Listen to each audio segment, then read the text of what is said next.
Vous avez toujours rêvé d'être une personne impactante, de laisser une trace autour de vous, d'être le modèle, le leader et surtout celui qui redonne espoir aux autres. Vous êtes au bon endroit, bienvenue sur votre chaîne Sen Podcast. Alors ensemble, nous parlerons de développement personnel, de personnes à succès, d'histoires à succès, de personnalités influentes et aussi vous apprendrez à changer votre vie et vos habitudes.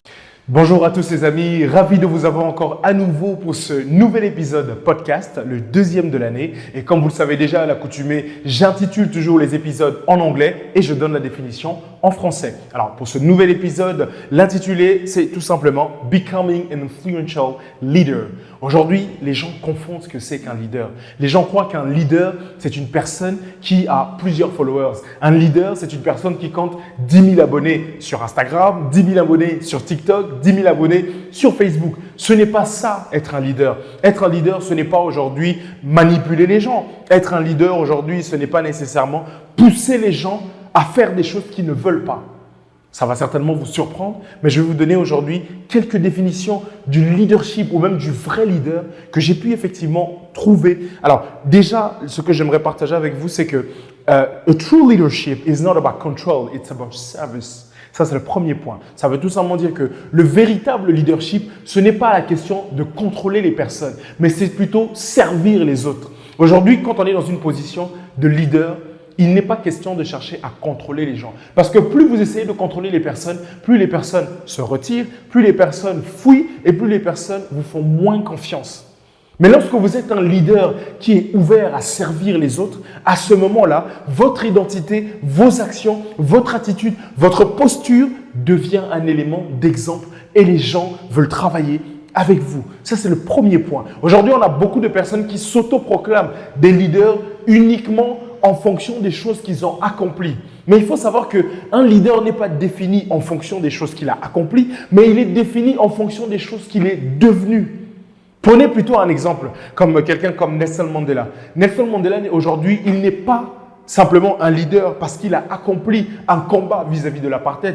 Il est devenu un leader parce que surtout, il est devenu l'image de la résilience contre l'apartheid.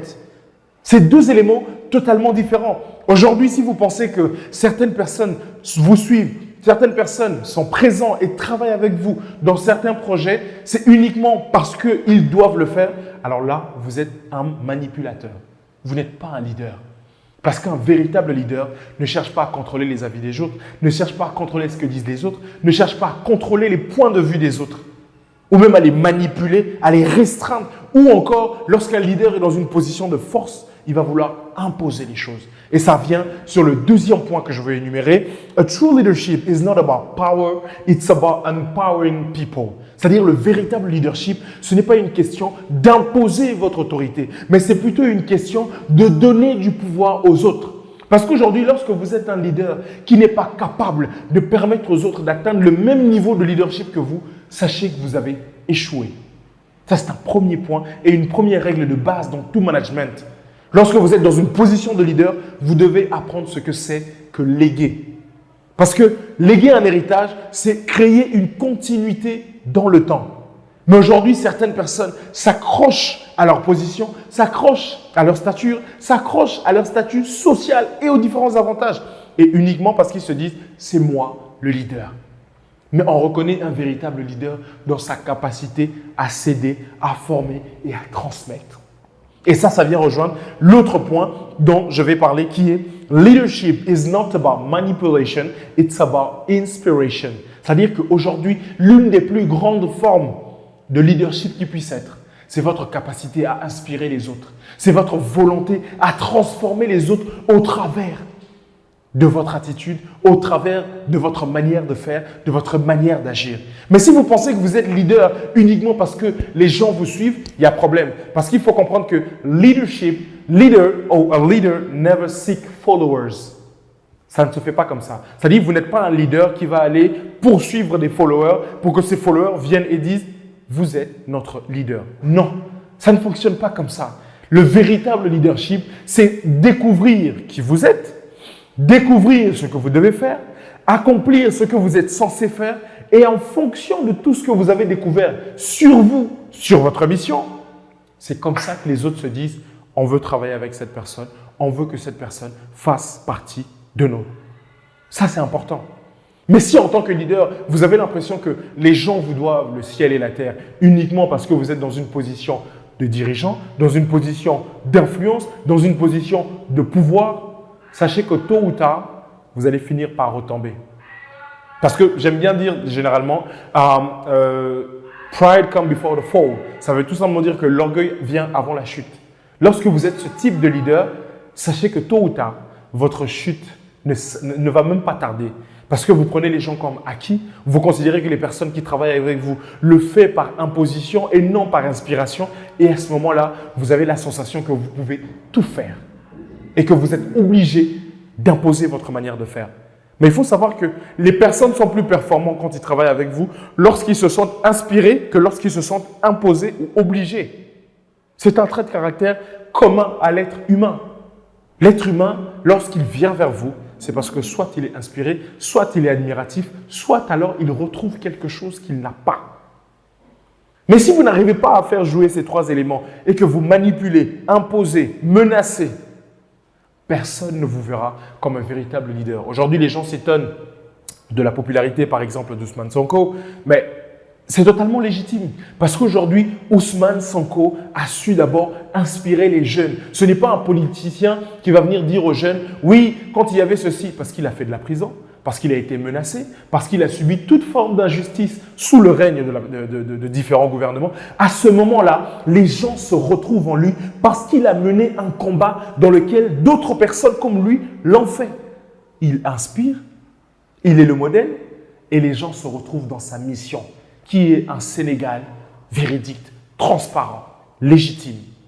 C'est comme ça qu'on crée des vrais leaders. C'est comme ça qu'on devient un vrai leader.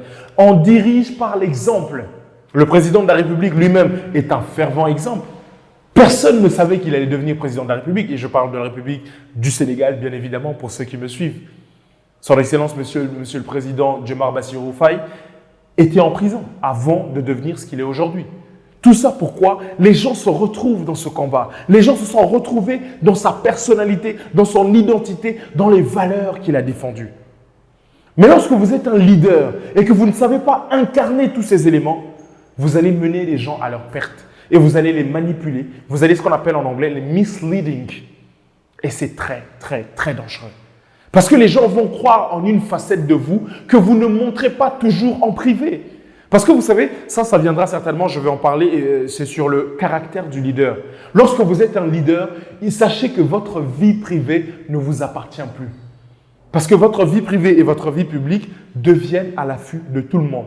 Tout ce que vous faites en privé ne doit être que l'image que vous présentez en public. Sinon, votre chute sera grande. Et ça vient aussi pour pouvoir soutenir aujourd'hui l'élément que j'ai dit. Notre système produit des politiciens et non des leaders. C'est-à-dire que leading requires following your own conviction. Aujourd'hui, les gens admirent Ousmane Sonko, c'est parce que quoi qu'il ait pu faire, quoi qu'il ait pu dire, il a suivi ses propres convictions. Aujourd'hui, combien d'entre vous, que vous soyez dans des groupes d'amis, que vous soyez au travail, combien d'entre vous osent suivre leurs propres convictions? C'est une question. Certains n'arrivent pas par représailles, certains ont tout simplement peur, ou certains ne souhaitent pas le faire.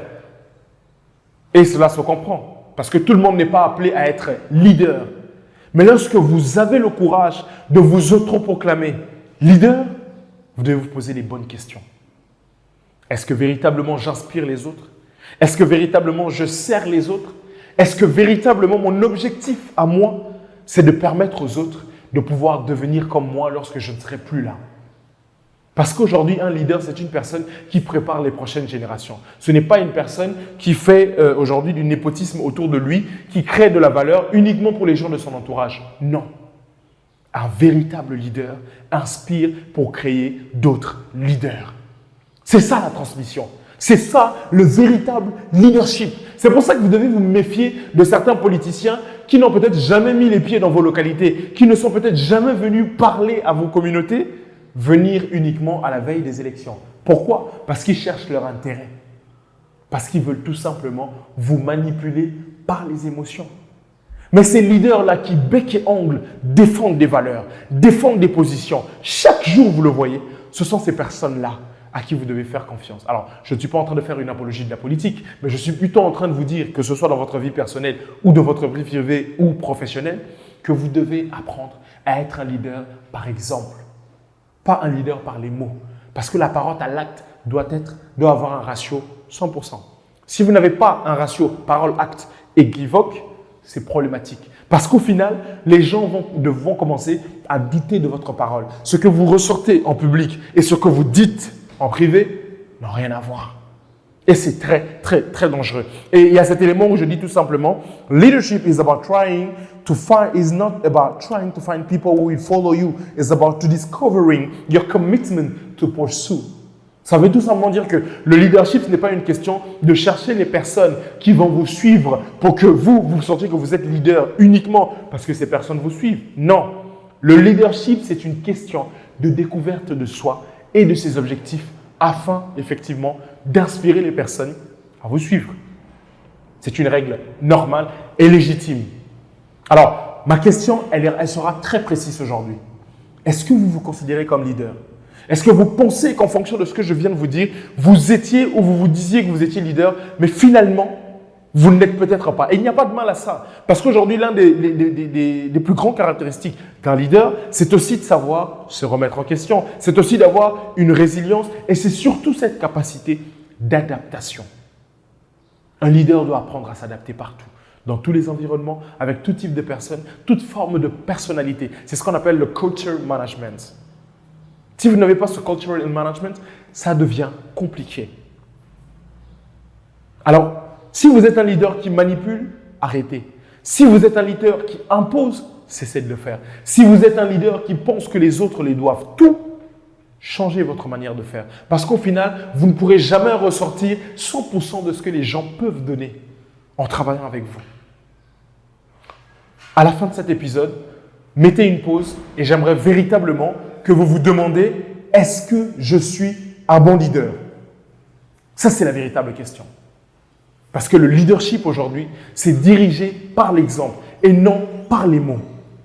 Alors les amis, merci encore pour votre attention, pour avoir suivi ce podcast. Et comme vous le savez, comme à l'accoutumée, n'oubliez pas de vous abonner, de souscrire et de partager. Je vous revois très bientôt pour un nouvel épisode podcast. Merci.